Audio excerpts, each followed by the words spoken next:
Well, can we start? Sure. Yes, ma'am. We'll start right away, ma'am. Good afternoon, everybody, and welcome to the State Chapter of Gujarat in RE Invest.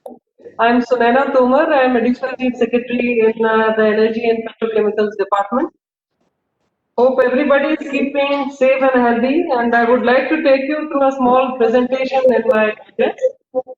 We can start now. Yeah. Ma'am, Yeah. I will just introduce everyone and then ma'am, Okay. we may start. Yeah. So, ma'am, first of all, I would like to take this opportunity to advise the forum that Gujarat embarked on an unparalleled journey to unlock its RE potential years ago under the leadership of our Honorable Prime Minister, Minister, and Honorable Energy Minister. Concrete steps have been taken to attract investments, create opportunities, and augment RE capacity in a very big way. Needless to say, Gujarat is committed towards a sustainable RE-centric future. To discuss the various aspects of this commitment to RE, I now welcome Sri Saurabh Patel, Honorable Minister Energy, Government of Gujarat, Sri Anand Kumar, Chairman, Gujarat Electricity Regulatory Commission, Srimati Sunaina Tomar, I Additional Chief Secretary, UPD, Government of Gujarat, Sri Praveer Sinha, MD, Tata Power, Sri Ramesh Nair, CEO, Adani Solar, Sri Suman Sinha, CMD, Green Power, Sri Vineet Mittal, Chairman, Avada Group. Further, I welcome all our distinguished delegates who are virtually attending the session for giving us their valuable time. I'm Shweta Tevatia, the current MD of PGCL, moderating the session from Rajkot. I would now like to invite the first speaker, a lady who is an admired and an experienced administrator and astute decision maker, currently heads the Energy and Chemicals Department, that is ACL EPD, Srimati Suman Kumar Madam. Madam, you may please enlighten us with your opening remarks and overview of the Gujarat renewable energy sector. I request ma'am to please begin. Yeah, thank you, Shweta. Thank you so much. In the presentation on the RE sector, I would like to take you through some of the slides. Uh,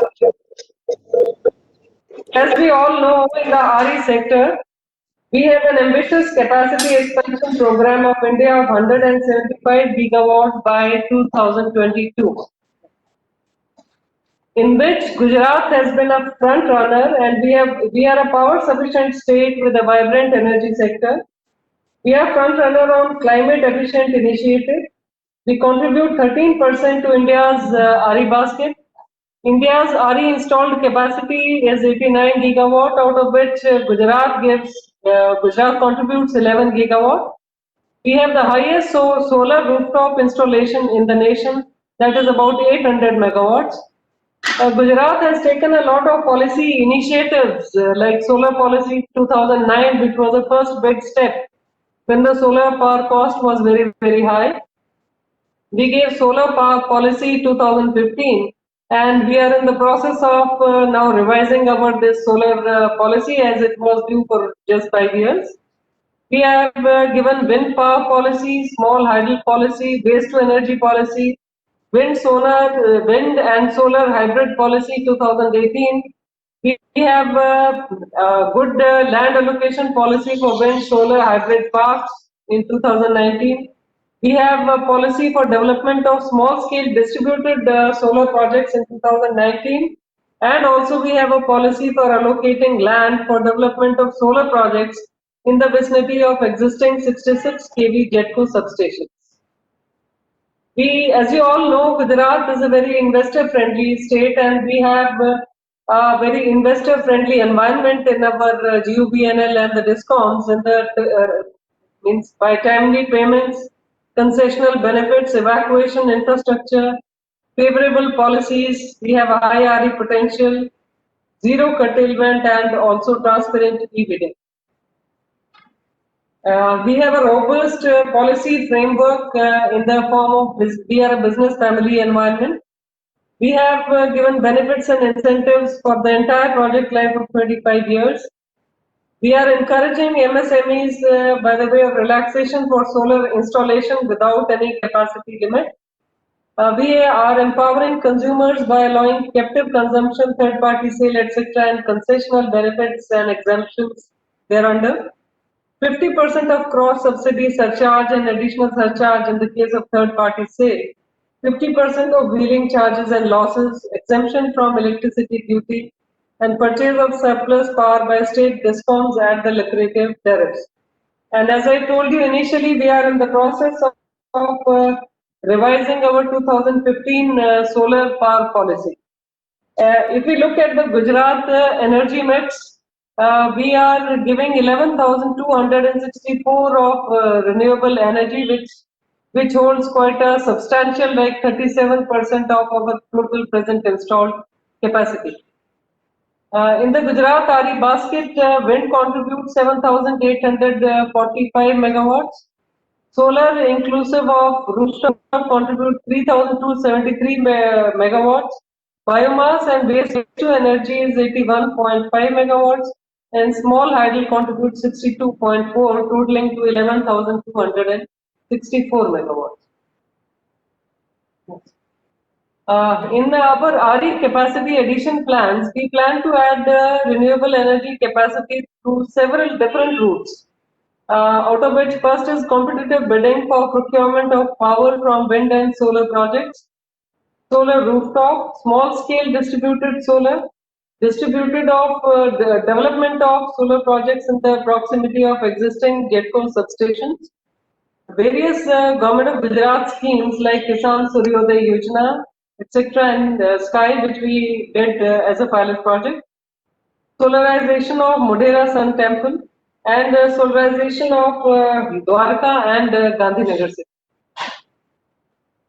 In our RE capacity addition through competitive bidding, we have successfully concluded competitive bidding for procurement of 4,150 megawatt of renewable energy power at competitive tariffs.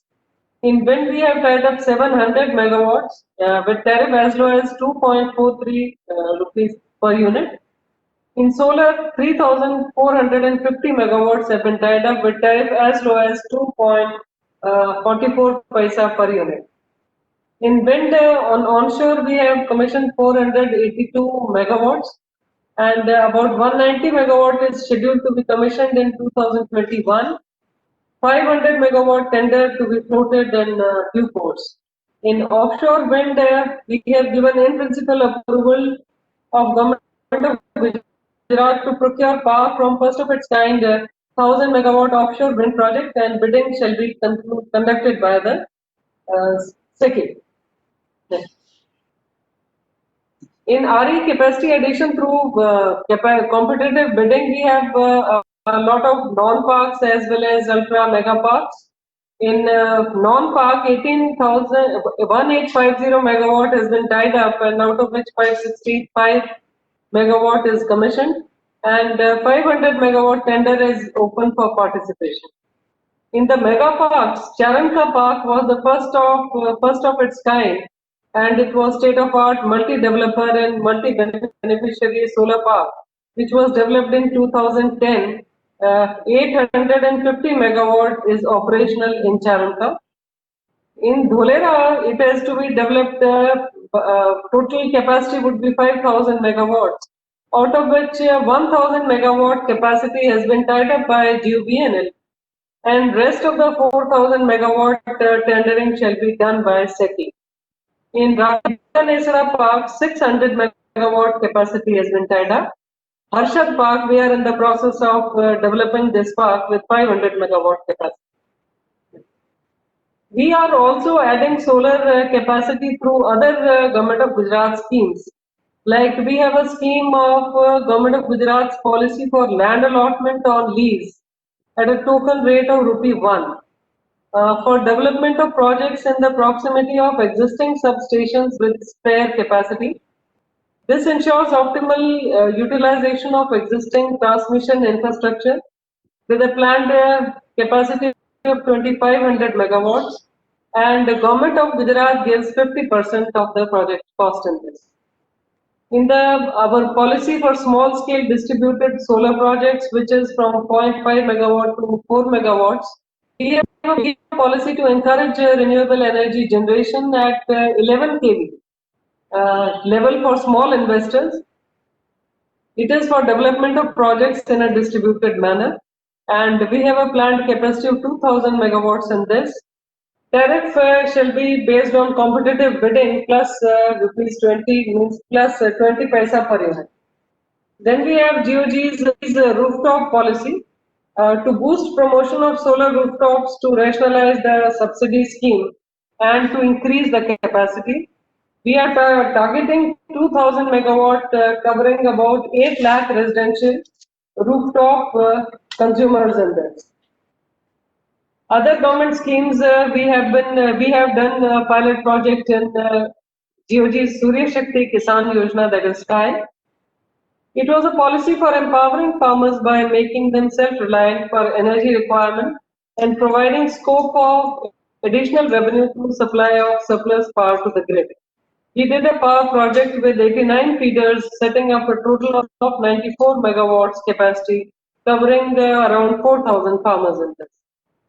In GOG's recently launched Kisan Suryodaya Yojana, which has been launched by the Honorable Prime Minister of India, it is a very innovative scheme and it's a brainchild of our Honorable Minister for Energy. It is a scheme for daytime power supply to the agriculture sector and to cater three-phase power supply during daytime hours, that is from 5 a.m. to 9 p.m. to the farmers. And this ensures optimization of solar power without disturbing the existing power supply system. We have kept a budget of 3,500 crores for this project for next 3 years. Solarization of Modhera Sun Temple, it ensures synergy between the modern use of solar energy and ancient Sun Temple at Modhera. This shall be converting Modhera town into the net solar energy positive town. Entire energy requirement of the town to be met through the solar power, and it is at an advanced stage of implementation. As far as development of Solar City Gandhinagar is concerned, it is a part of MNRE Development of Solar City program, and out of the contract load of 100 megawatt capacity, installation of 26 megawatt capacity has been already achieved, and we are in the process of developing it further. This is our dream project of the Honorable Prime Minister of India. This is the biggest solar and hybrid park which we are developing at Kutch, and this is formed under GOG's policy for allocation of government wasteland on lease basis for establishing RE generation parks. Gujarat has paved to set up ambitious ultra mega hybrid park in Kutch district. It is bordering the international border between India and Pakistan, and total area of the land for installation should be 30,000 megawatts. And we are in advanced stage of developing this park. So these are the important issues facing our renewable energy program of the government of Gujarat.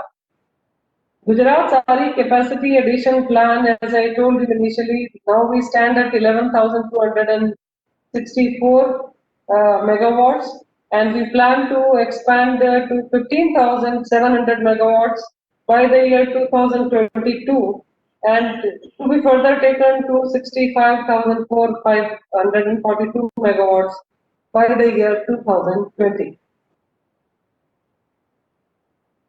Thank you so much. Thank you, ma'am. Thank you, ma'am, for enlightening us, especially on capacity addition part of RE.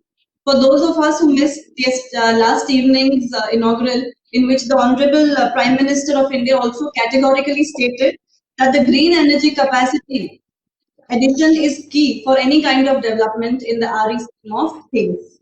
So I want to thank you for highlighting the fact, and also highlighting that Gujarat is truly a pioneer, and that it is also the most favored destination for all investors and also opportunities. So once again, I thank you, ma'am. And with this, I move on to the next speaker, Mr. Praveer Sinha, who's the MD of Tata Power. Mr. Sinha brings with him a lot of experience in generation and distribution. He is particularly known for setting up brownfield and greenfield power plants and is also a votary of innovations. I request you, Mr. Sinha, to start on your topic, which is Gujarat towards an RE-centric future. Thank you, Mrs. Shweta, and thank you to Gujarat government for giving me the opportunity to share my comments and views on Gujarat towards a RE-centric future. It was enlightening to see Additional Chief Secretary share the various steps and the pioneering steps that has been taken by Gujarat in last so many years in developing renewable capacity in Gujarat, and also the ambitious plan for 2030 where Gujarat will have nearly 65,000 megawatt of RE capacity. This is really music to everyone, especially many of us who believe that going forward it will be renewable, which will be the core of all capacity additions in future. I have a short presentation which I will take you through. Of course, most of the points have been covered by additional CS, but there are certain issues that I thought I will try to cover in my presentation. Next slide. So, when we look at Gujarat, we find that Gujarat has nearly, as per the data, about 30,000 megawatt of capacity, which is right now being supplied, is established and tied up with the GUVNL, out of which nearly 50% is thermal, a very large capacity of solar and wind. In terms of total capacity, it's about 30% which comes from solar and wind. But in terms of energy, about 13%, and and that is where I think there is a need that how can we increase in terms of the energy availability from the renewable space. In terms of the peak capacity, last year 18,000 megawatt was the peak requirement in the month of June, and of course this year because of COVID it would have come down, but I'm sure going forward this will continue to increase in future also.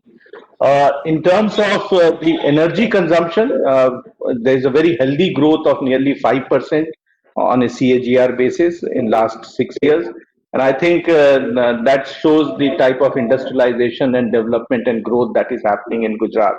And this is expected to increase in future with the positive policies and the industry incentives that is being provided by Gujarat government. In terms of the energy, as I mentioned to you, though the installed capacity is nearly 31% of the total capacity, in terms of energy, it is only 13%. 10% of that coming from wind plants and 10% and 2.7% comes out of the solar plant.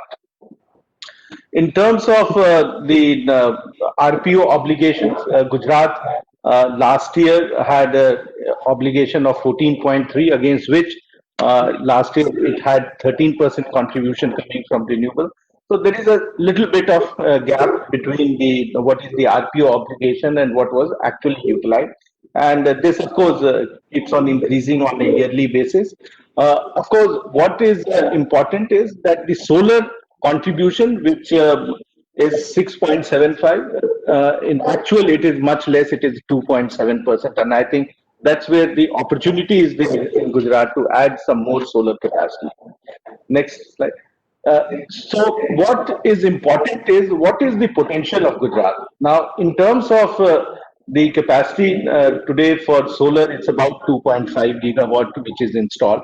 But the potential is nearly 36 gigawatt, and that's where I think there is a huge potential in Gujarat to add solar capacity. Gujarat is one of the few states which has very good wind capacity also, and there's a 84 gigawatt of potential for wind in Gujarat. And I think the way forward, where large number of hybrid projects are coming, and wind being typically there in the late evening and early morning, while solar during the day. The hybrid solutions can meet the overall 24 hours requirement with some storage. And I think going forward, it will be very, very interesting to see that how Gujarat is able to handle its future requirement on 24/7 basis from hybrid solutions rather than going for the conventional generation, which has been there and is still 50% in terms of the total contribution to Gujarat. So I think there is a great potential for Gujarat to actually demonstrate to the country that how through a combination of solar and wind and some storage and demand response, it will be able to cater to its peaking requirement as well as able to meet the 24/7 requirement for a state. The other area that is very interesting is that there is a huge rural consumption. Nearly 37,000 MUs is the rural consumption, which is divided between the agriculture consumers for the pump sets and the Jyoti Gram Yojana, under which the houses have been electrified over there. And this is a very, very large amount of consumption which is there. Out of 1,20,000, 37,000 is coming from the agriculture. So is there an opportunity? Because what is happening is in agriculture and Jyoti Gram Yojana, there is a huge amount of subsidy that is being provided by the government. And apart from that, there is also a cross subsidy that the other consumers, the industrial and commercial consumers, are providing. So to take care of this, is there an opportunity in future that one can go and say that we can convert large number of these pump sets into solar pumps rather than taking distribution lines and transmission lines to far off villages? Can there be an opportunity where there can be generation in the local villages and the pump sets requirement, as which incidentally is a policy of government of Gujarat, that during the daytime all pump sets can be run through the solar plants, and thereby reduce the cross subsidy and the subsidy that the government has to provide for supply to the agriculture farmers. And when we looked at the numbers are huge. Gujarat has nearly 18.5 lakh pump sets. The country has 3 crore pump sets. And I think if based on the average consumption that we saw per pump set of nearly 14.3 kilowatt, about 11 HP, there is a potential of nearly 26,000 if all the pump sets are converted into solar pumps. Even if we do not convert so many of them, and there is just a 20% conversion that takes place, there would still be a huge amount of conversion, huge amount of capacity that can come through solar pump sets. And also to that extent, the subsidy that is being provided both by the government and the cross subsidy can be reduced drastically. So I personally feel that Gujarat is geared up for really demonstrating to the country and showing that how agriculture pump sets to a large extent can be moved to solar pump sets, how hybrid solutions can be used in meeting the total peaking power as well as round the day power that is required, and how one can move away from the traditional legacy based power plants into renewable power. So great opportunity for Gujarat, and I am sure the Gujarat government and the regulators will take the right decisions. And as a developer, as an investor in renewable space, we would be more than happy. Tata Power will be very excited to work with the government over there and take up the electrification work and also the renewable work that the government of Gujarat will come with. So I'll pause over here, and once again, thank you for the opportunity for sharing our thoughts in this meeting. Thank you. Thank you for your valuable suggestions, Mr. Sinha, especially your critical points on how to increase our energy capacity, especially from the renewable space.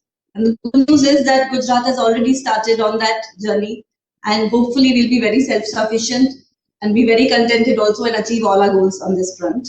Thank you so much. Now coming to the next discussion, which is basically how to become Atmanirbhar in the solar cells and the module space. We all know that our dependence still is largely on solar cells from China or modules in a similar way. This keeps the cost of solar energy generation very, very high. So now our next speaker, Mr. Ramesh Nair, CEO Adani Solar, will discuss with us the intricacies and importance of developing indigenous solar cells and modules. I welcome you, Mr. Ramesh Nair. Thank you, and I should at the outset thank the Gujarat government to have invited me for this session. It's indeed an honor to be with so many dignitaries and the panel members who are all stalwarts in the solar, in the renewable industry. So thank you very much for that. I think I would like to rephrase my topic. While you said solar cells and modules, I would like to sort of put it like an overall solar supply chain or ecosystem. I think that would be more appropriate and pertinent at this point of time. Because while we talk about modules and cells, you also should understand there is something known as the wafers, which actually comes 95% from China. So you actually would not get into a typical Atmanirbhar situation or a situation where you have indigenous manufacturing unless you have some portion of that coming into India. Otherwise, your self-sufficiency would not actually be realized unless, of course, we have that focus. Of course, there are various components in solar, as you see that in terms of glass, in terms of frame, in terms of JBs, and most of it are, at this point of time, are all getting imported. Sorry, there was an interruption. Yeah, at this point of time, it's all getting imported practically, and I think Adani Group has been one of those groups, along with Renewsys, who have actually sort of moved a little on the backward integration side of the solar ecosystem. So when we talk about a little bit of self-sufficiency and domestic manufacturing, and to make it really cost-effective, some bit of supply chain has to come to India. I think that's a focus that we should have. And because the polysilicon has got multiple sources across the globe, wherein the wafers is 95% in China, modules and cells, while we have about 3 gigawatt of cell capacity in India, which is expected to grow to maybe about 6 gigawatts in the next year or year and a half. But the module capacity is about 10 gigawatt, and that's also expected to grow to something like about 13, 14 gigawatts.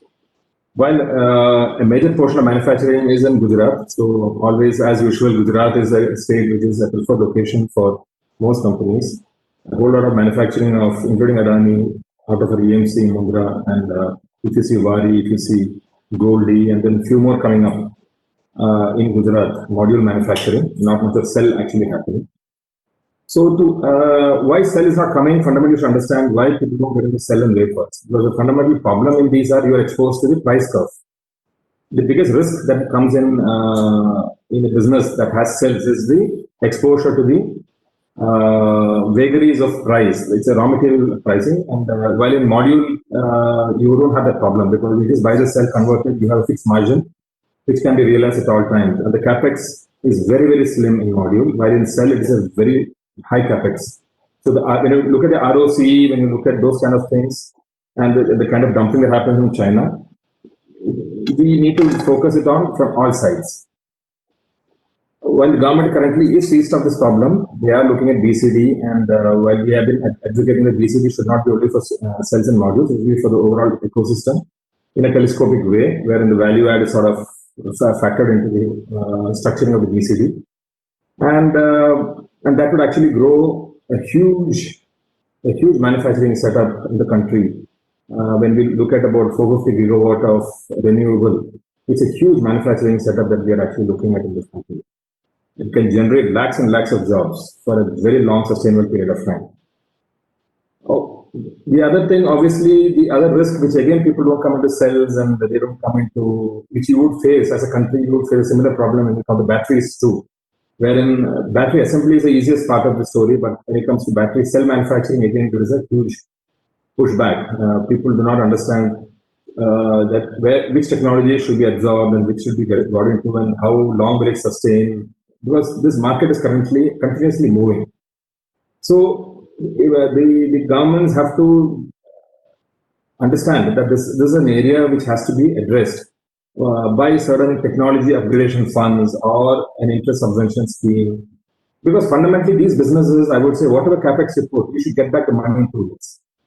A cell in a module line, if I put it, the focus has to be that in 2 years, I should get my money back, including my whatever profits I've factored for myself in a conservative way. I'm not talking about huge profits. Only then this will actually flow in. If you look at China, we were talking to some Chinese manufacturers. They say most of the time the land, the connectivity, the power connection, and even the building wherein their house is cell and module land is actually given by the government. It's a different way of giving a subsidy. It's a different way of a capital subsidy that is being given to them, or a power subsidy or a capex subsidy, what we call here, is given in a different format in China. But that's something wherein that enables the people to come in immediately, set it up one shot, and get into the market and move forward. Obviously, the third challenge is obviously the technology part of it. The R&D side in India is pretty weak on this aspect. We generally follow what is happening in China. Whatever technology that comes up in China is the who's leader. We sort of follow it. But even in following, which I don't say it is a bad thing, I wouldn't mind following a leader and adapting to it. But then the rapid movement of technology, the cost of changing technology, which actually keeps turning around every 2 to 3 years, has to be absorbed, and there has to be some scheme which we call technology upgradation fund or something like that. Obviously, the interest cost there is a huge issue, and this is a fledgling industry, so there has to be support. Like I always say, even a gigantic sector like steel couldn't survive in India with the dumping of China, and they had to go for a minimum import price and a safeguard duty. A similar structure would actually work out here. You have to give a support to this industry for the next 5 to 10 years through a system of BCD, which is being talked about. ALMM has come out well. DCR has come out well. Recently announced PLI is also good for new people to come in, especially people who want to get into high efficiency modules and cells. The incentive is much higher as compared to efficiencies below 21%. So I think a combination of these schemes, already we have seen the rumblings in the industry where people are putting up capacity. But you would always see that cell capacity announcement as of now is just what is happening on the ground is just 600 megawatt being added to the country. Rest are in announcements. I am sure they will come up also, and we hope it actually happens. If you look at overall the technology in solar, one should appreciate that when I joined this industry 3.5 years back, I came from metal. I joined solar, and that's when we had this multi polysilicon capacity, and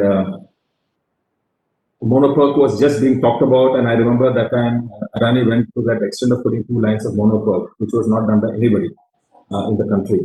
Today, the multi is completely out of the scenario. Mono-PERC is high efficiency mono-PERC modules have come in. Mono-PERC seems to be moving very fast into HJT in the next about 2 to 3 years or 4 years time, maximum 3 years or 4 years time. And in the meanwhile, you have tandem technology coming in, and maybe after about 5, 6, 7 years, you will have perovskites coming in along in tandem with the polysilicon cells, wherein we talk about 27% efficiency in the cell line, which talks about 25% of the module line, 25-26% of the module line. So this movement is very fast. Government has structured policies which will help people to move on this line. I think PLI is addressing that in a way, though the kitty is quite small in PLI. If you want about 3, 4 gigawatt, 5 gigawatt capacity coming into the country, the PLI would be a little insufficient. That's what I think. But that has been aired to the MNRE. They are working about it. At least it's a good start. So these are the challenges. I just thought I'll give a full perspective because our learned members, Honorable Minister is here.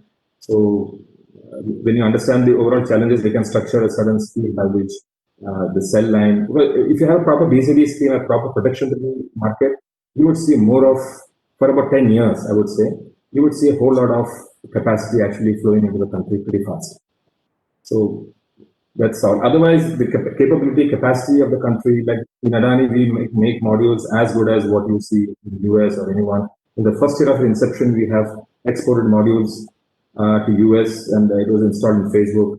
And we have been consistently on DNV, GL accreditation. And the previous year, we did about 300 megawatts to US. It is not a problem. We know how to do it. We have the capability.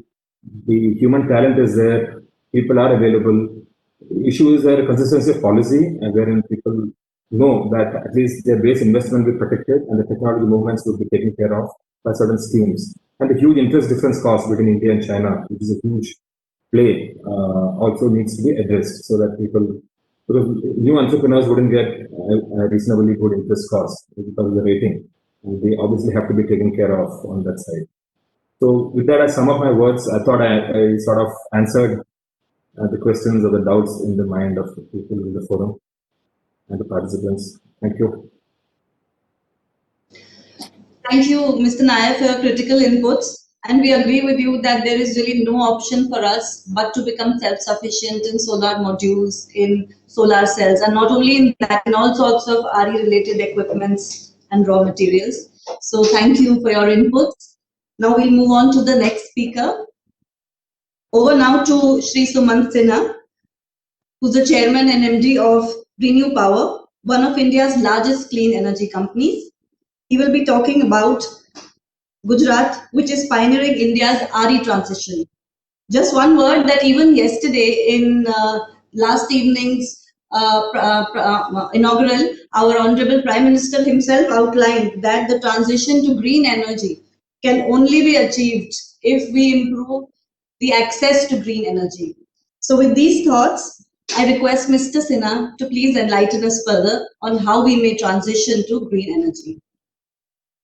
Thank you very much, Shwetaji. It's a pleasure to be here, and I'd like to thank the government of Gujarat for inviting me to share some thoughts on this issue. Of course, hello to Saurabhai Patelji as well.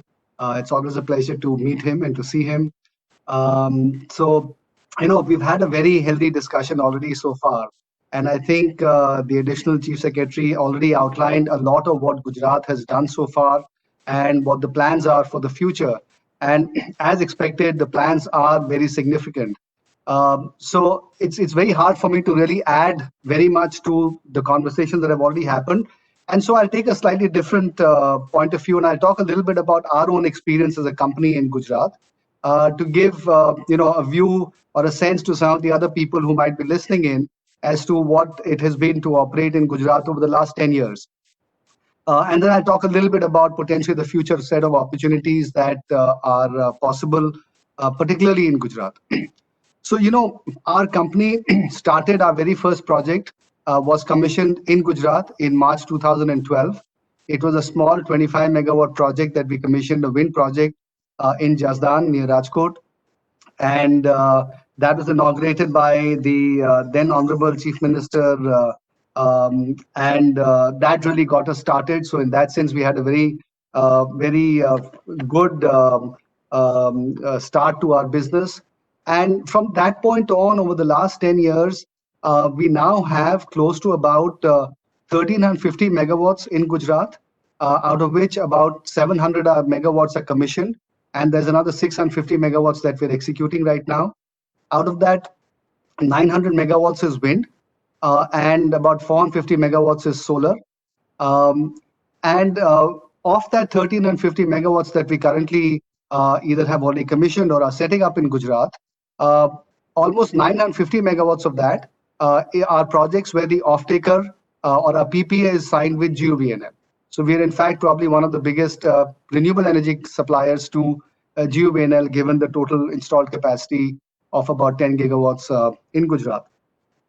Having said that, it has always been a lot easier to do business in Gujarat in terms of setting up projects than it has been in a lot of other states of the country.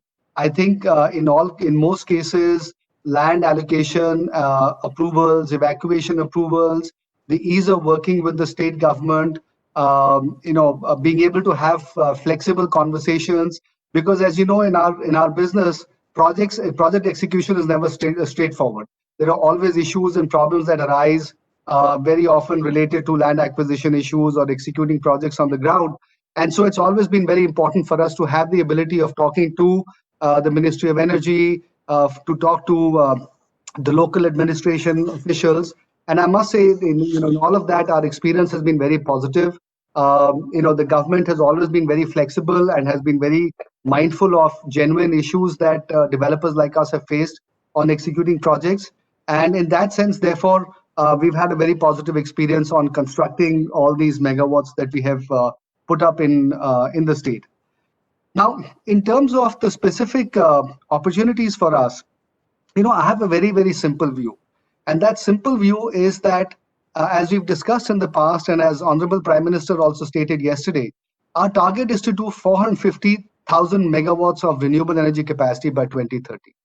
Now, that target will not be achieved if a state like Gujarat, which is so well endowed with natural resources, both in wind and solar, does not get to at least 60 or 70,000 megawatts by 2030. There is no way that we are going to meet our target. Gujarat has to do at least maybe as much as 15% of the total commissioning in the country has to be done in Gujarat. And therefore, I was very heartened to see in the presentation of Ma'am Additional Chief Secretary about the target by 2030 being about 65 gigawatts, because that is very much in line with what the target needs to be if the country as a whole has to meet its target. So I'm really glad to see that the target is in alignment with the overall central government target, and that gives us hope that the government of Gujarat is thinking very strategically about which are the areas in which this capacity should be added. Now, again, Gujarat is one of the few states in India, if not the topmost state, that has good natural resource both in wind and in solar. There is almost no other state that has the same quality of resource in wind and solar.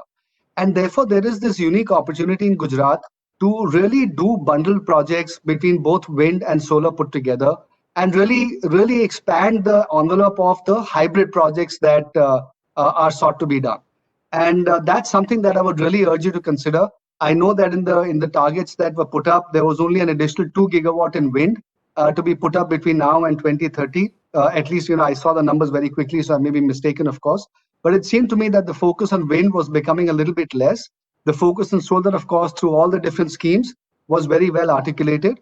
But I think there is this opportunity of combining wind and solar together, along with eventually storage solutions as well, for Gujarat to really come up with bundled power solutions, which can then provide baseload power or power that matches the demand requirements, as Pravir talked about, and really make that a full replacement eventually of coal-based power as well.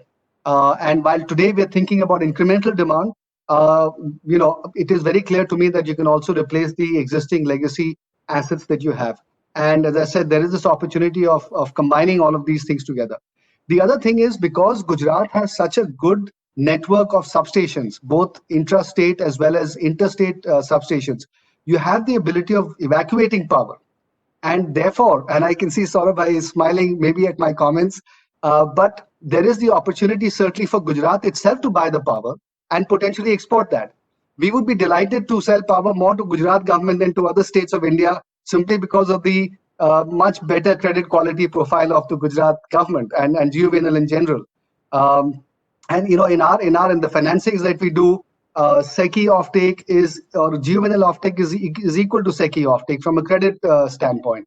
So I think Gujarat has the opportunity of really capitalizing on its profile, its credit standing, and its natural resource, and becoming a supplier of power, perhaps not through SECI, but directly into the rest of the country. And I think that is something that can really be thought of. I know that in the past, we've had issues around the indiscriminate putting up of wind projects, which has been a concern for the state government in terms of evacuation lines, right-of-way issues, and so on. But I think with some degree of planning, where hopefully if our community of developers can also be involved with that and be taken into the conversations, then we can all mutually figure out what are the right locations, how to construct these evacuation lines, and then make sure that we're all working together with each other, and we all get line of sight into how and where we should be thinking about then either putting up wind masts or looking at land acquisition issues and so on. So I think some degree of more interactive working with the development community certainly would be very helpful for us. The only other point I'd like to make is that there is a very robust policy in place by the Gujarat government on parks, on RE parks. And of course, Dhulera is there, Charanka is there. And I'm glad to say that our solar projects are in both the parks as well. And of course, there are other parks that are coming up. There is also this large amount of wasteland in the Kutch area that Honorable Additional Secretary also talked about. Our view is that those should be developed very rapidly. Those can be huge areas where even though they are a little bit close to the border and therefore infrastructure has to be developed, those can eventually become very large suppliers of power into the rest of the country. And what we would essentially request is some mechanism of land allocation or lease allocations in those solar parks. And for that process to be something where we can also, as developers who are very active in Gujarat and very large in Gujarat, can also therefore participate and get capacity so that we can also benefit from the targets that the government would like to achieve. I was also very heartened to see that Gujarat is not just thinking about utility scale, but also about the agricultural side and the rooftop side, because those are all very critical in trying to meet the huge targets that we have. And so, we are of course happy to participate in all of those areas as well, and try to see how we can get involved in some of those things. So certainly we'll be happy to get involved in that. Two other issues are, of course, offshore wind, which was talked about earlier. Now, we all know that offshore wind, Gujarat has a huge coastline. The wind speed of the coast of Gujarat is perhaps not as good as is required to get the cost down. But my feeling is that it's another industry that we need to start in India. And so again, whatever the Gujarat government can do beyond what it has already done to develop that industry, I think will be very useful, because in future years, 20, 30 years later, I think we need to have that industry developed, because land acquisition on the ground will become harder. And so therefore, starting to develop that industry in a smaller measure right now, I think is very important. So that is something that we'll certainly be discussing with MNRE further, and of course, with the government of Gujarat as well. And the last thing I would say is the point that was being presented by Mr. Nair earlier. Manufacturing is absolutely critical. We ourselves are considering setting up a 2 gigawatt solar plant potentially in Gujarat as well.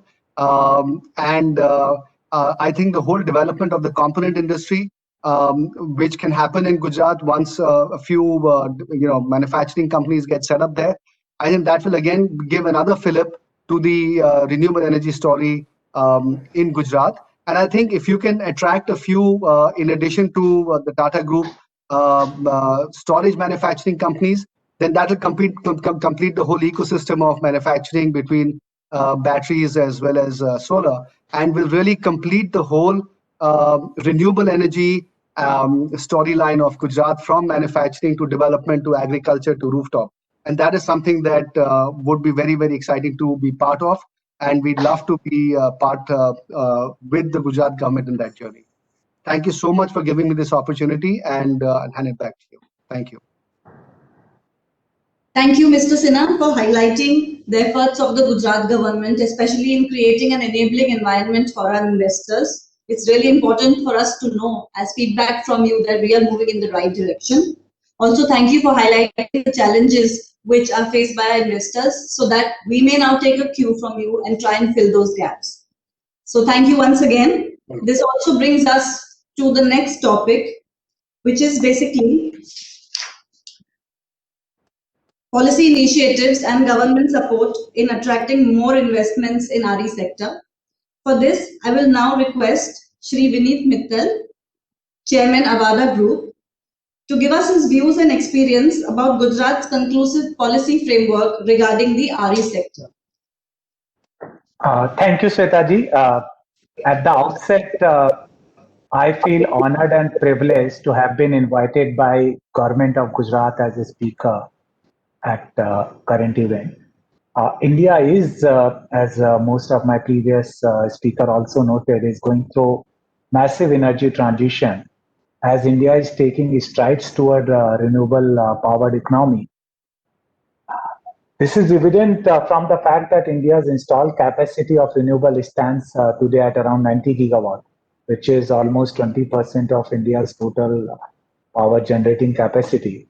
And with Honorable PM's commitment and goal of 450 gigawatt by 2030, renewable energy's role in energy mix is very well articulated now. And if I have to look at the history of this sector, being among the first two players to start solar business in India, I'm very happy to note that foundation of growth that renewable energy sector is seeing today was the foundation stones were laid down in Gujarat almost 12 years back. I remember attending meetings way back in 2008 and in 2009 with Saurabhai, where, like Sunana ma'am mentioned in her presentation, that the Gujarat was the first state to come up with wind and solar policy.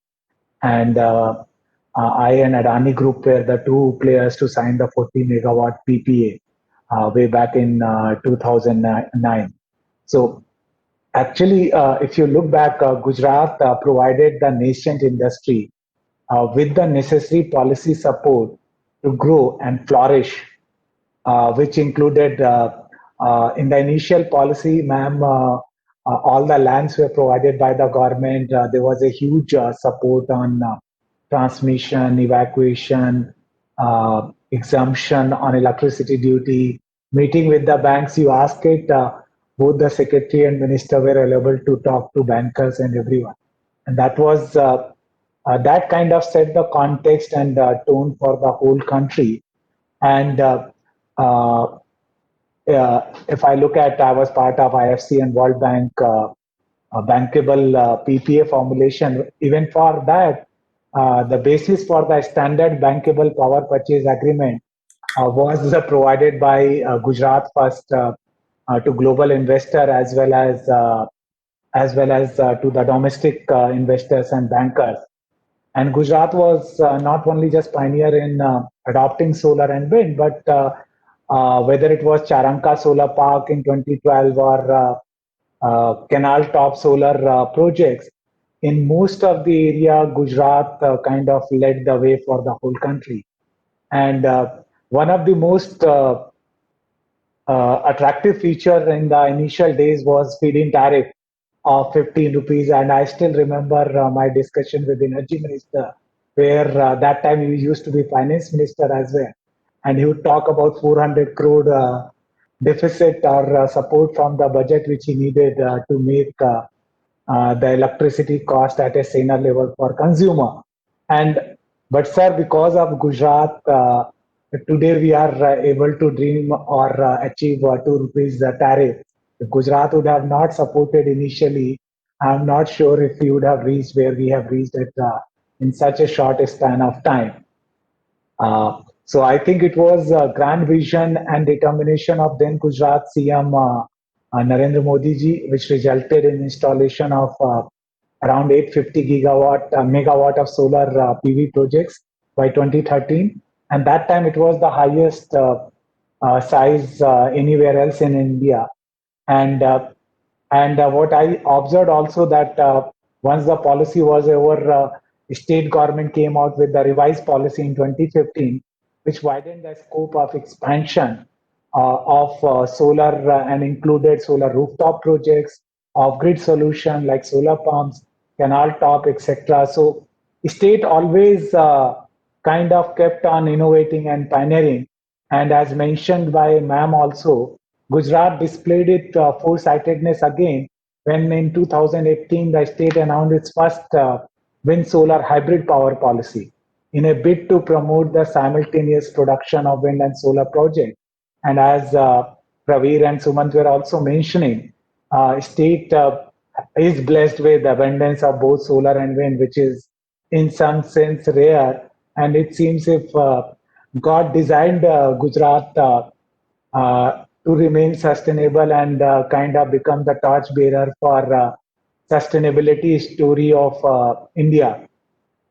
And if I look at from country's context, Gujarat is the state which has produced great leaders like Mahatma Gandhi, Sardar Patel, Modi ji, and all of them have repeatedly focused the need for harmonious living with nature. And there is a famous quote of Gandhi ji that earth has enough resources for our need, but not for our greed. And And the most often quoted phrase of Gandhiji kind of depicts what our country is doing currently to move towards more and more sustainable living and sustainable future by more adoption of sustainable energy. And ma'am, I have a request to make, like you already made in your presentation that Gujarat is targeting 65 gigawatt of RE capacity by 2030, which clearly demonstrates state's vision and ambition of maintaining leadership position in renewable space. And since you have planned for such a huge capacity, I would request you to add and announce probably that 50% plus of all energy sources by 2030 in Gujarat will be renewable energy. And that would be a game changer, not just from the Indian context, but also a reward to Modi ji's legacy that he started this initiative here. And the entire Gujarat government is taking it forward by giving a big, ambitious, achievable target. And I would like to share my personal experience.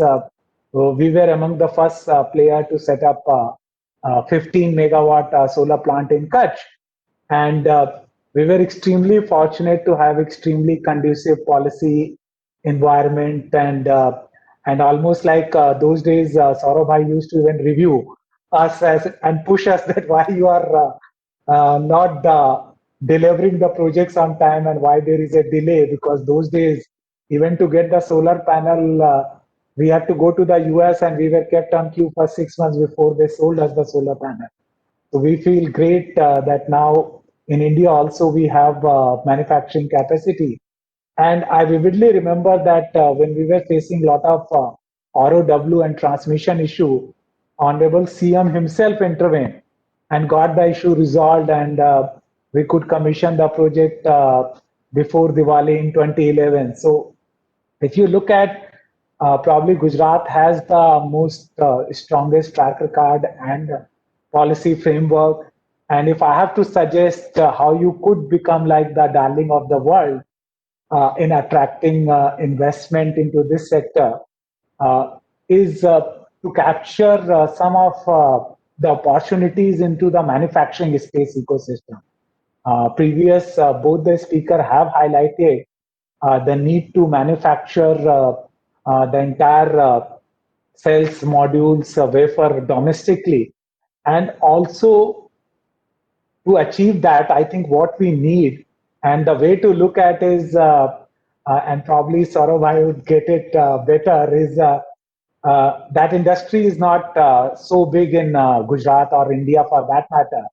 And if you consider the kind of GST and other revenue which state will make from that industry, and if you give that upfront as a capital subsidy to the industry, probably Gujarat alone can attract 20 to 30 gigawatt of cell, wafer, and module manufacturing.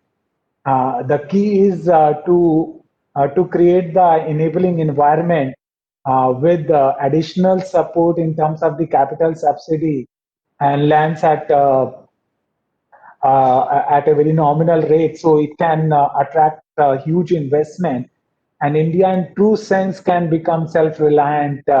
What a central government is envisioning, and our Prime Minister has been clearly articulating at almost every forum. And this will not only help to get just the wafer, cell, and module, but if there is a capital subsidy approach, it will also attract huge investment into ancillary unit, which is backsheet, glass, chemicals used on cells, almost everything, because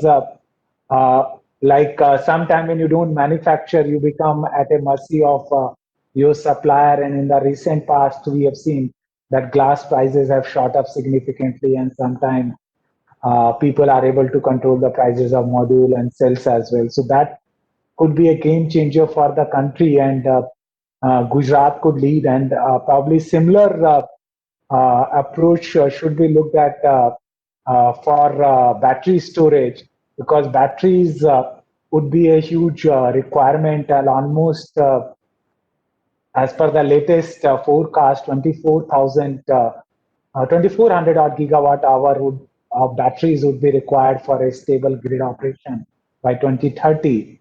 And with demand being largely driven by stationary application like grid support, telecom tower, data center, and non-stationary application like EV, and which brings me to my other point that states have launched. Gujarat has launched the policies around two-wheelers and three-wheeler segment, which is helping increase use of EV. However, one of the major regions holding large-scale adoption has been charging facility. Barring few CPSU efforts for establishing charging facilities has been limited. So if some good policies are come where an active private sector participation comes, I think it will kind of make Gujarat the most holistic renewable adopted state, which it already is, but it Thank will you. create. Sorry to interrupt you, but we are really constrained for time. And I Thank you, think Sweta ji. And I think that your inputs have been so valuable. It's very heartwarming to know that you consider Gujarat the torchbearer of RE-related policies. And in fact, we all feel so proud to be part of this power ecosystem in these very dynamic times. So thank you very much for your valuable inputs. And now we will proceed ahead with our next session on regulatory aspects for RE development in Gujarat. We have with us Shri Anand Kumar, Chairman, Gujarat Electricity Regulatory Commission. Sir has 36 years of experience in the power sector, and out of that, a whopping 18 years have been in the regulatory sector itself. I welcome Sir to enlighten us on the regulatory aspects of RE development in Gujarat.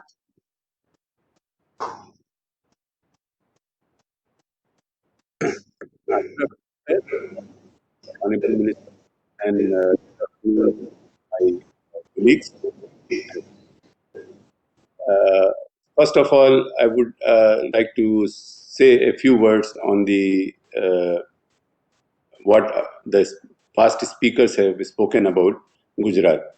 I also feel very proud to be part of Gujarat because after serving in about 4 states in the country, I find the ultimate destination where the regulator and the utilities and these policymakers are on the same platform. I mean to say that the government itself is very proactive in and forward-looking in the setting up the sector is so vibrant that Gujarat is becoming in the India. I am very happy that my all utilities are in cash positive. They are in AAA rating, and they get every year top utilities award. This is a proud moment for us as a regulator. The issue before us is that the Act, the Electricity Act, has assigned us a function that is to promote generation from renewable energy, number one. Number two, the connectivity to the grid, so the power generated is evacuated to the consumer end. And the third is the selling arrangement, means the power purchase agreement or sale to any person. So these three functions are well in place and in line with the government policy, because the government is also, as I told you, that government is very proactive and they always get in touch with the investors and the consumers, and they used to modify or improve the current policies as per the need of the state. And I am also happy that the Regulatory Commission is also in line with the government approach, and we try to get the regulation well in time so that the consumers are not deprived of the benefit which the government want to offer them. So number one thing is that whenever I go to the public hearings, And when the tariff was the feed-in tariff, at that point of time, I used to ask the investors that why you want to come to Gujarat, because our tariff is not so attractive as other states have. Some states have higher tariff than us, but people used to say that no, sir, because the payment from the utilities are very fast and prompt. So I wanted to come to Gujarat, and that is the main crux of the development of the sector, because if you are profitable organization or the utility, then you will able to put lot of innovative ideas in the sector. As pointed out by Honorable Prime Minister last evening, that 24/7 power supply to every citizen and with the renewable energy. So that is now the idea that now we can think of 24/7 supply through renewable energy. And that, I think, will be the next target for us. The second target for us is the quality supply, because quality is matters now, because the 24/7 supply connected, our consumers are connected, so that is not an issue for us. The issue before us is to give them quality power supply. It means very less interruption, and your SARI SAFE are very good. And the third thing is that the frequency and voltage are within the bandwidth of the standards. So with this, I think Gujarat government and Gujarat utilities are, well and they are the role model for others. So as a regulator, few things I would like to say here that give an added advantage to set up the renewable energy in Gujarat. Number one is the must-run status. We don't back down.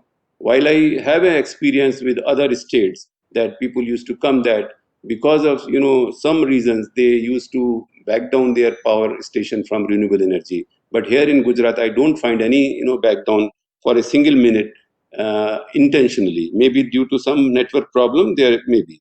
The second issue, which is very important, that we have a fantastic evacuation network. And for that, the Regulatory Commission also have given in the last 5 years of 2,500 crores every year to the grid, to the JETCO, who is the responsible for providing the grid. So we have network, we have policy for must run, and we have state-of-art technology to estimate the demand and forecast from the renewable energy, so that our conventional plant is also optimized and the fourth thing is that the attempt by the initiative by the government for providing the farmers the solar power pumps. And that way, I think it's very important. Mr. Parveez Sinha has rightly pointed out that if we add 27% of the consumption of the state with the solar power pumps, then the number one thing that they will get the quality power. Number two, the losses which we are having for transmission the power from the generating end to the consumer end will also reduce by at least 5 to 10%, and that will give us a really a good amount of revenue. And this can be compensated with whatever subsidy amount is being incurred by the state government. So this is a good idea. I also second it, that we should think of the distributed generation and the solar pumps for the agriculture people. Even we can also think of solar rooftop for the rural population, because we have quite a lot size of rural population which can be provided the solar rooftop. So that will give an added advantage to the quality of life to the rural people, and which can come at par with the urban people. The third thing is that the RPO compliance. RPO compliance is set during my period, because I have joined here last 4 years back. So we have revised the targets, and now the latest target is the 17% for the next year. And I am sure that all the utilities in my state will achieve these targets, because we are constantly in touch with them, and they will achieve this target. So this is also, I think, a remarkable stepping stone for the companies. And Mr. Sumant Sinha has also given an idea that why don't we bundle this wind power or the solar power with the storage or with the conventional plant. So yes, we can think of, and I think government has already done with the policy. Our regulation is also, just to be notified. We are waiting for the another members. So I think that policy, that regulation will also come in shape very soon. So the last thing which I have an idea from the speakers, that there should be constant interactive dialogue between the policymakers, regulators, and the utilities. So I welcome all these things. I am sure that the Gujarat will come up with as a winner for the renewable energy in future, and this will create a role model for other states. With this, thank you so much. Thank you, sir, for your valuable suggestions. Under your guidance, we are, as it is, able to play our role well and serve our consumers with not only quantity but also with quality power and keep them satisfied. Thank you so much. With this, now I will call upon the next speaker. I want to add that he is a technocrat, a person under whose stewardship Gujarat's power sector has gone from strength to strength, and many important milestones have been achieved. The list is very long and includes the unbundling of the erstwhile GEB, the implementation of the Jyoti Gram Yojana, and so on. However, because we are constrained for time, I will talk about what is most relevant to this webinar, which is the introduction, the formulation, and implementation of Gujarat's solar policy, and the man whose vision is why we are where we are today. In fact, his Sky scheme, which was his brainchild, might as well be called the precursor to the PM Kusum scheme. With this, I invite now our Honorable Energy Minister, Shri Saurabh Bhai Patel, to address all of us with the wealth of experience and knowledge that he has in this sector. Subsequent to that, we will be moving to the launch of the PM State Portal, but first, the views of our Honorable Minister, Shri Saurabh Bhai Patel, sir. Good evening, everyone. It's a pleasure that the views of the great manufacturers and the people who's who in the energy sector were given. Talking about Gujarat, Gujarat is one of the fastest developing state in the country. Our state has a double-digit growth rate since last 15 years. Might be the only state. So naturally, the energy requirements is going to be there even in the future. The per capita consumption is increasing and is much, much higher than the country's average. So we constantly see to it that the generation capacities increase. Now talking about renewables, our Chief Minister has already decided that no new conventional energy will be added in the state. So all our future requirements will be only from renewables. So talking about our Prime Minister's dream, 450 gigawatts, our target of 15%, 65 gigawatts will be positively achieved. I'm very, very confident. And all our policies, which we have framed, are framed to see that renewables only and only go forward. Now, I don't want to go into what the ECS Additional Chief Secretary has said. Rather, I will share my views of what the speakers have spoken upon. Sumant Sinha ji mentioned about 15%. I can assure you that we will be maintaining 15% of the 450,000, maybe even higher. There is no doubt about it. You talked about wind. Yes, wind offshore. We are interested. We have even talked with the center.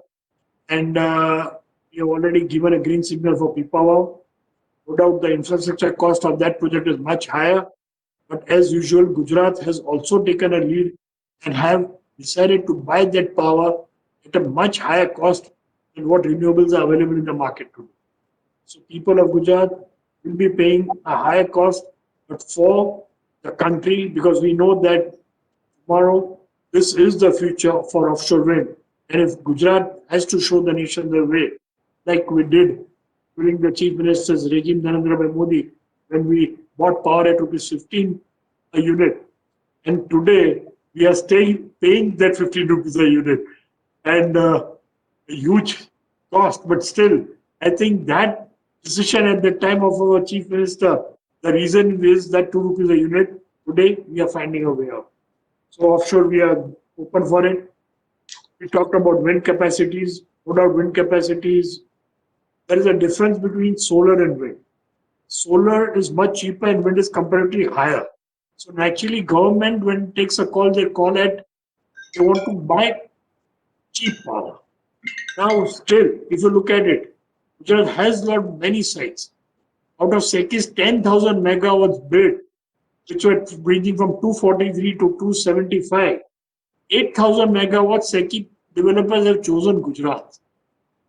And so I think, no doubt, we'll come out with a lot of new bids in the future. But our best piece of land, developers have selected it. And whatever the generation at 240 and 250, I think it has gone, and we will be paying a slightly higher price than what 240 was available in the past. But still, we are open. And the hybrid park which we have selected for solar and wind, though that is a big potential for wind. I see a 10,000 megawatt capacity coming in. We are going to spend a lot of money on infrastructure for developing roads. And mind you, it is not the roads in the infrastructure. Bringing a 270 metric ton of crane, we have to build up new bridges. We have to strengthen our bridges. Then and then only those crane capacities can come down to that park and do that infrastructure. So the government is going to spend much, much more money, not only on the infrastructure in the park, but outside the park. For example, availability of water. There is no availability of water in that park. So we in government are aware of these issues, but we want to show it as an example. And 30,000 megawatts hybrid park, we expect to come there and in the years to come. And most of the power will be evacuated outside the state. So I feel that what your views, what your concerns were, Sinaji will positively look at it. Talking of Praveen Sinaji, rural consumption. I'll tell you one thing. Since 2002, I am there as a minister. Earlier, the power consumption and today's power consumption, the rural sector in the percentage-wise capacity is the same. It is very, very important that the agriculture consumption should not cross 35%. Because if it crosses 35%, then and then the DISCOMs would be in a poor shape. So what we have done is we have restricted, or rather not restricted, but we have increased the capacity of the industrial power and the urban power capacity. That means the consumption has increased because of our industrial development. We have given power to every agriculture consumer today. Earlier in about 10 to 15,000 agriculture consumers were given every year. Since last many years, more than 1 lakh agriculture consumers are given power. Still, we have kept the consumption level to the range of 35 to 37%. Now, talking about giving solar pump to farmers. I know the farmers of Gujarat very well, so my views are slightly different. The reason is very simple. When you give power to the farmer, water is also a very, very important criteria as far as development of state is concerned. Now, when you give them solar power, they will use water for 12 hours. Today we are giving, and maybe one of the very few states who have restricted the power to the agriculture for only 8 hours. So we are saving water for 4 hours. Number two, we are spending a huge chunk on drip irrigation. We are trying to control that through drip irrigation. And third, if we convert all these 17 lakh farmers with solar pumps, would they give away their connection? That is the most important question. It is very, very difficult for a farmer who has a consumption. If we give them solar pumps, they will not leave their existing consumption So they will use both, and the water tables which we have, because you might not be aware, but a huge chunk of Gujarat was in a dark zone. That means there were water tables are so bad that after years of effort of our Honorable Prime Minister Shri Narendra Modi, that these dark zones have been removed. So this is my views on that, but still we can come out to a solution in by how to increase the solar pump capacities to the farm. Subsidies is an issue, but today the incomes of the farmer is also an issue. For inclusive growth, for the development of the state, it is very, very important that the income of the farmer has to come up. Any increase in cost to the farmer is not possible at this stage. No doubt the center has come out with different laws. So I am sure lately those laws which have come out, Gujarat is also going to follow those laws, and the income of the farmers of free market and everything put together will improve the income in the years to come. So today we are trying to control the cost of the farm.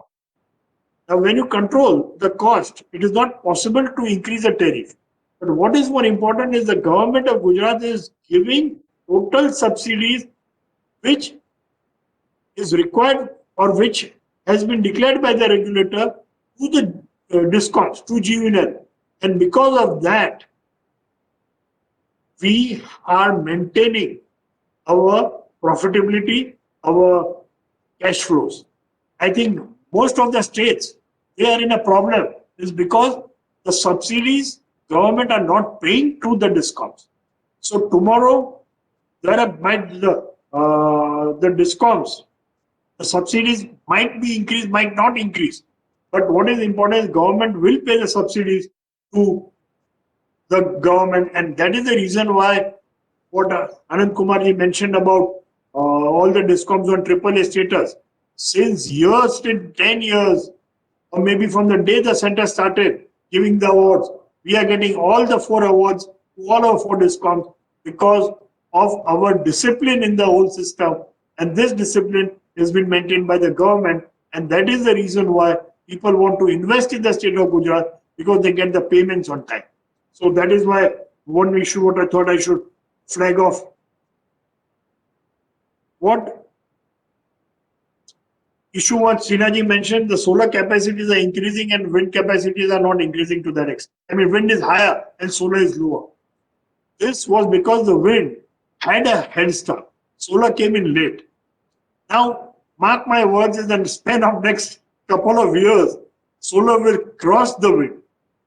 What is more important that if the wind has to survive, a basket has to be made where all the states have to purchase compulsory wind power. After 4 or 5 years, I think that will be the issue.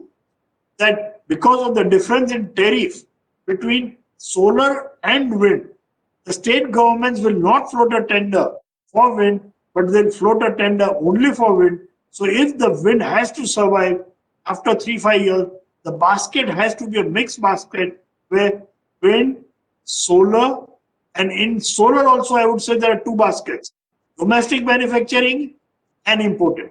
Because if you look at it, huge dumping is being done by Chinese producers. And because of that dumping, the prices of solar cells are reducing. And it will be very difficult for Atmanirbhar packet to survive if all the state governments put together do not support domestic manufacturing. So I think you are all based in Delhi, meeting people very regularly. So I think this basket has to be there. Otherwise, there will be issues in the future. I would say the challenge is what we expect. One is when we only talk of renewables, the biggest challenge is storing. Where are we going to get the power from 6 to 10 peak hour power? This is, I think, which is going to be one of the biggest challenges to the sector, and we should all consider that, because managing the grid is going to be one of the most difficult things.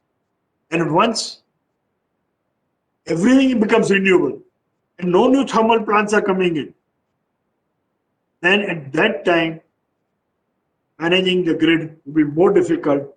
And especially when industries are talking about banking, when industries are saying that we give you solar power during the day and we buy power at night. So there is going to be a huge difference in cost of power after 5 years between day power and night power, because night power generation will be stagnant. Another 24/7 supply, I agree, that is also a big challenge. Gujarat has a big transmission network in place. We have spent a huge cost. Most of our substations are not revenue generated. They are not give positive cash flow. But because of good quality power, especially to the rural sector, we are installing 90% of our substations in rural area and 10% in the urban area. We want to cut down the quality power. We want to give good quality power and cut down on the technical cost. And that is one big thing which we are looking at. Another issue which I feel is price stability. Whenever we float a tender, the next tender in solar comes at a lower rate. Now this is going to be a challenge because there has to be some stability. If there is no stability, whether it comes in the form of 2 rupees 50 paisa is, I think it's a reasonable power per unit. It is not too expensive. So there has to be a mix basket. The wind is there, domestic power is there, imports are there, and this basket gives you a 2.50. We had never imagined 5 years back that we'll be buying power at 250. Forget 2 rupees. And there, since 2002, we talked of power cost, unbelievable power cost. We talked of technical losses, which are also unbelievable. Now, new technologies have brought the cost of power down, but we should sit together and decide that this should be the basket. Then and then only, I think, domestic manufacturing. So wind, all the units are domestically manufactured. We have to promote solar domestic. We can't depend on China the whole year round because the total requirement of energy, and I think industry will be more competitive with 2.5 rupees of power. Another issue which I think is industries are looking for cheap power. Now, today, let's talk of Gujarat. Talk of transmission cost, huge quantum. Talk of generation cost since ages, huge cost. Buying power at 15 rupees, buying power generation, thermal from lot of through open bids 7 years, 8 years back. There's a cost to it. Today, our fixed cost is 2.50 per unit. I think this is one of the biggest challenge to all discoms, all governments. Now, when we talk 2.50 per unit is a fixed cost. Now, if we promote captive doesn't pay this 2.50. Whether this captive is an industry captive or this captive is a residential captive. Who is going to bear this burden of 2.50? Are the state's government going to bear the burden of 2.50? Or people who are not generating, are they going to bear the cost of? So this question is a debate, and this is a very important role where the regulator will have to play. Because people who are not generating will bear the burden of people who are generating, and the captive cost of 2.50 is going to be there. It's a permanent cost of infrastructure. So these are the issues I think we have to address. We in the state of Gujarat, we know all these challenges. So the biggest thing what we want to do is we want to fill up our basket with cheap power now. And then only I think we'll be able to address many of the issues. Because the transmission cost is going to be there. The fixed cost is going to be there. One of the most important decisions the government took was for our own GSEC, supplying land at 1 rupee and giving 50% capital So when 50% capital is given from the state budget, actually the cost is going to go down. Now all our policies, if you look at, say small scale solar next to 66 kVA, so the transmission cost of 70 paisa won't be there. The rooftop, the transmission cost, the infrastructure won't be there. So whatever the surplus power, we buy it. So that is how we want to bring the basket down. Any surplus power is generated by the industry, any surplus power generated by the residential consumer will be bought by our discoms. That will bring our cost of energy down. So this is, I think, the strategy which we working on it.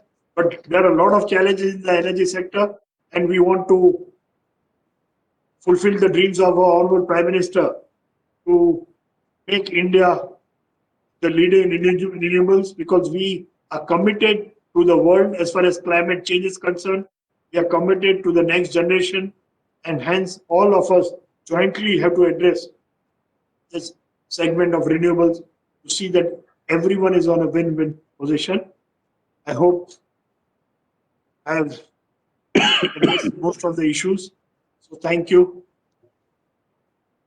Thank you, sir, for enlightening us with your profound views and suggestions. And now I request you to kindly launch the PM Kusum State Portal for us.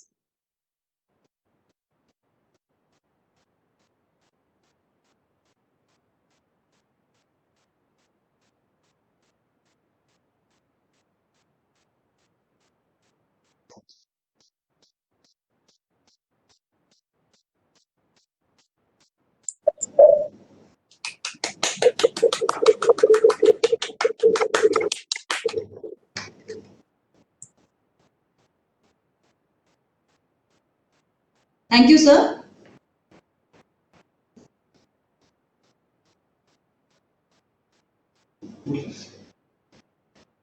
Thank you, sir. I would now like to inform our speakers that we have had an audience of more than 250 people today. Our speakers have, however, been so articulate and explained all their topics so well that our audiences are left without any doubts. I'm happy to announce that there have been no doubts, absolutely no questions for any of us. So thank you for all the clarity. With this, I now invite Shri Mahesh Singh, MD, UGBCL, to give his vote of thanks. Good evening, everyone. We are fortunate to be working in such a department where we can say that जब तक सूरज चांद रहेगा तब तक अपना नाम रहेगा. I take this opportunity to thank the speakers for providing valuable insights on various key initiatives, policy framework, and regulatory aspects, and sharing their experience of investing and working with Gujarat. A sincere thanks to one of the most experienced minister in power sector, Shri Sarabhai Patel, Honorable Energy Minister, Government of Gujarat. I thank to one of the most dynamic and focused officer of the Gujarat state, Srimati Surana Tomar, Additional Chief Secretary, Energy and Petrochemical Department, Government of Gujarat. I also thank Sri Anand Kumar, who is always ready to help us all the utilities, Chairman Gujarat City Regulatory Commission. My thanks are due to Sri Praveen Sinha, Managing Director Tata Power, Sri Ramesh Nair, CEO Adani Power, Adani Solar, Sri Suman Sinha, CMD Renew Power, Sri Vineet Mittal, Chairman Avada Group, and all distinguished delegates who are virtually attending the session. I wish to express my gratitude to all the delegates for their cooperation in attending the session. I would like to once again express my humble gratitude to MNRE, Government of India, and CIA for their diligence and efforts for organizing this expo and meet. I also thank all team members for doing sincere efforts since last 1 week to make this Gujarat session successful. I also thank Sweta for conducting the session successfully. Thank you. Thank you very much. Thank you all. With this, we'll close the session. Thank you. Thank you very much. Thank you all. Thank you, everyone.